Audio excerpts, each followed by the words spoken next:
Hello and welcome guys, मैं विशाल प्रसाद आप लोग का स्वागत करता हूँ मेरे यूट्यूब चैनल पर। तो आज हम लोग सुनेंगे हॉरर स्टोरी जिसके नाम है डरावनी भूत की कहानी। तो चलिए स्टार्ट करते हैं अपनी कहानी को। कहीं मैंने सुना था कि आत्मा होती है और वो अपने आसपास मौजूद हो सकती है। दोस्तों, यह बात लगभग 15 साल पुरानी है। हम विठलापुर गांव में रहने के लिए आए थे। ऐसे में यहाँ एक किराए के मकान में रहने वाले थे। पिताजी की नौकरी के लिए हमें हमेशा नई नई जगह पर जाकर रहने का मौका मिला। मेरे पिता शिक्षा विभाग में कार्यरत थे। नया गांव, नए लोगों को मिलने का अवसर मिलता। यह गांव भी कुछ बहुत बड़ा नहीं था। बीच में गांव और आजू बाजू सारे खेत थे। गांव हाईवे से कुछ 4 मील दूर थी। सभी यहाँ किसानी करते थे। यहाँ एक स्कूल था जिसमें मैं दाखिला लिया। यह स्कूल गांव से बाहर था, खेतों के बीच में ही था।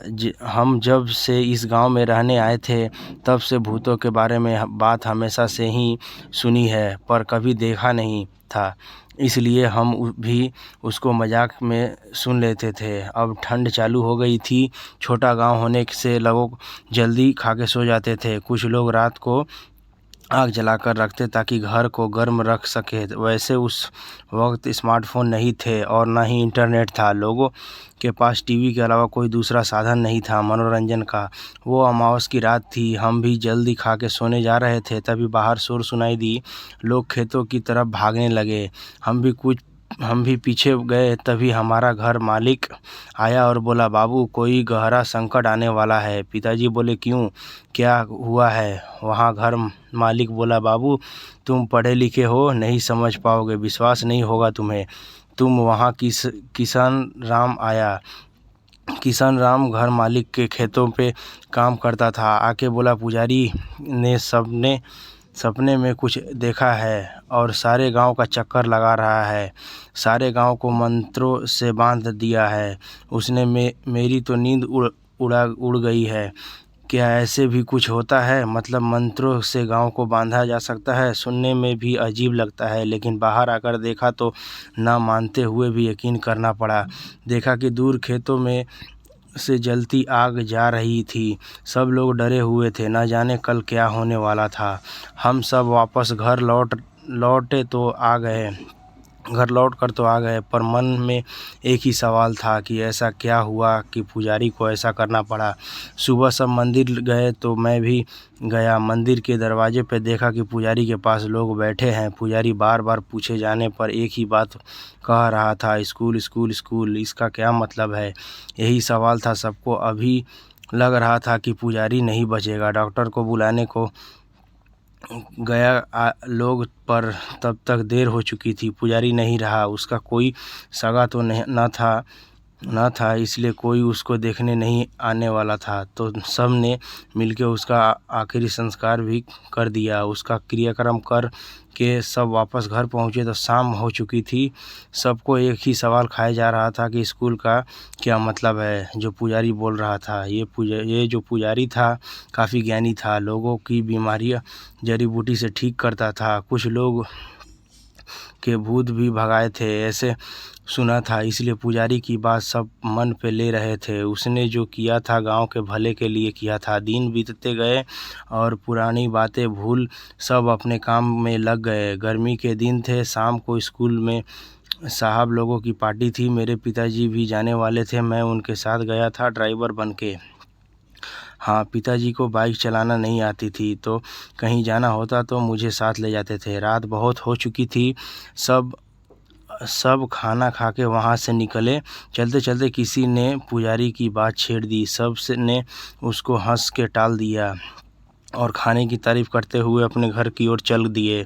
सुबह जल्दी उठना था स्कूल के लिए, सो मैं भी जल्दी सो गया। सुबह उठे तो और हल्ला था। कल जिसने हम सब के लिए खाना बनाया था वो आदमी रात को अपने सामान के साथ स्कूल में सो गया था। वो मर गया। हमको लगा कि स्कूल में होगा, पर उसकी लाश उसके घर के छत पे मिली। वो वहाँ कैसे पहुँचा पता नहीं। पुलिस आई। खोजबीन करने के बाद सब चले गए। इधर स्कूल के मेन गेट के नीचे वाली सीढ़ी पे खून से लकीर खींची हुई थी कि किसी ने जानबूझ के किया होगा, ऐसे सब बोल रहे थे। पर वो खाना बनाने वाला कैसे मरा, ये बात इतने साल बीत जाने के बाद भी अभी भी राज ही है। इस बात को साल बीत गए। एक रोज़ हम सब शहर गए थे। मेरे छोटे भाई की तबीयत कुछ ठीक नहीं थी। बस स्टॉप पे रात को आखिरी बस आके रुक गई। हम लोग वहाँ उतर कर कुछ 4 मील पैदल जाने वाले थे। जैसे ये कोई पहली बार नहीं था, हम पहले भी यहाँ उतर कर पैदल जा चुके हैं, पर आज बारिश हो रही थी, बिजली नहीं थी। यहाँ बिजली जाना बहुत आम बात थी। पिताजी ने छोटी टॉर्च सामने पकड़ के मुझे मेरी माँ को चलने को कहा। हम सब पिताजी के पीछे चल रहे थे। अमावस की रात थी और मुझे याद है जब पुजारी मरा था वो भी अमावस की रात थी। कहते हैं कि अगर अमावस की रात और रात की कुछ घड़ियाँ का बहुत गहरा संबंध होता है। इसमें भूत पिशाच बहुत ताकतवर होते हैं। अपनी अधूरी इच्छा को पूर्ण करने वो निकल जाते हैं और उनके रास्ते में जो आड़े आता है उनको वो नुकसान पहुंचाते हैं। लेकिन ये सब बातें सुनी सुनाई है। मेरी दादी भी ऐसे ही हम सब को कहानियाँ में सुनाती थी। तो अंधेरे में रास्ता निकलते हम आगे बढ़ रहे थे। रास्ता कीचड़ से भरा था, शायद रास्ते का काम चालू था। स्कूल आते ही पिताजी चौंक गए। माँ ने पूछा क्या हुआ। पिताजी धीरे से बोले वो देखो। आवाज़ मत कर। देखा कि एक सफ़ेद कपड़े में लिपटी हुई किसी की रूह थी। वो ज़मीन के ऊपर जैसे तैर रहा था। वो पैर नहीं दिख रहे थे। जैसे ही वो हमारे पास आया, उसको देखते ही मेरे होश उड़ गए। उसका चेहरा इतना भयानक था कि सांसें अटक गई। मेरी माँ पिताजी साथ में थे, इसलिए शायद मैं होश में था, वरना तो मर ही गया था। लगा कि हम सब अब मरने वाले हैं। पिताजी माँ भगवान के नाम ले रहे थे। छोटा भाई रो रहा था और मैं भी कुछ समझ नहीं आ रहा था। हम आगे जाने की कोशिश कर रहे थे कि यहाँ से जैसे तैसे भाग जाएं, पर जा नहीं पा रहे थे। हमको बांध दिया था वहाँ। हम सब चीख रहे थे, पर उस अंधेरे में हमारी सुनने वाला कोई नहीं था। आगे जैसे मौत दिख रही थी।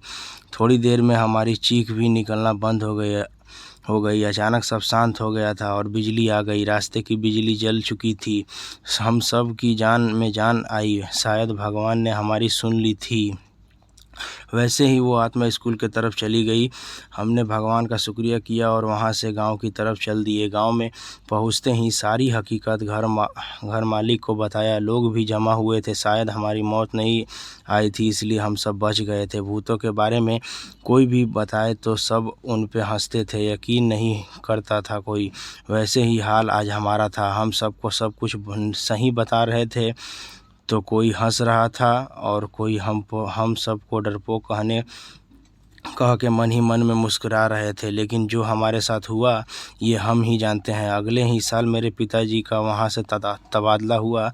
पास के शहर में हम सब के सामान बांधना चालू किए। मेरे सारे पुराने दोस्त मुझे अलविदा कहने आए थे। रोते हुए मैंने सबको अलविदा कहा और सामान से भरी गाड़ी वहाँ से निकली।